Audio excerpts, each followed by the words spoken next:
Moïse, dans Deutéronome chapitre 18, a élevé le deuxième panneau prophétique en disant au peuple d'Israël, l'Éternel votre Dieu va vous susciter un prophète comme moi, écoutez-le.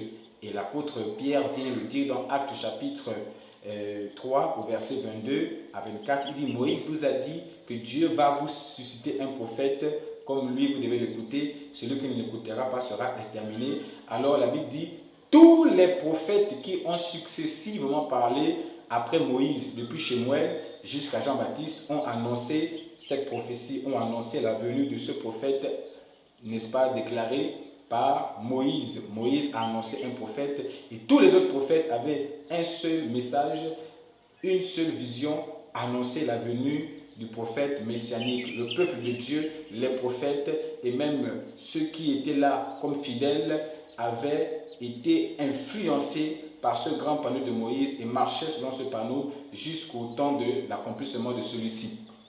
Alors bien aimé, pour continuer, le troisième panneau prophétique a été élevé par le Seigneur Jésus-Christ dans le livre de Luc 21, verset 24. Il dit, ils tomberont sur le tranchant de l'épée, ils seront emmenés captifs parmi toutes les nations et Jérusalem sera foulée au pied par les nations. Donc Jésus élève un troisième panneau prophétique après celui d'Abraham dans Genèse 15, 13, celui de Moïse dans Deutéronome 18.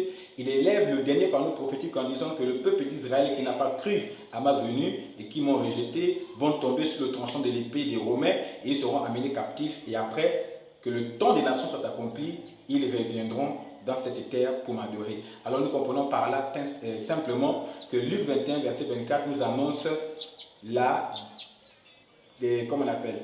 déportation d'Israël dans les nations, le salut, n'est-ce pas, des nations que nous sommes et le retour d'Israël dans la terre natale pour achever l'œuvre de Dieu. Et c'est cela le troisième panneau prophétique. Voilà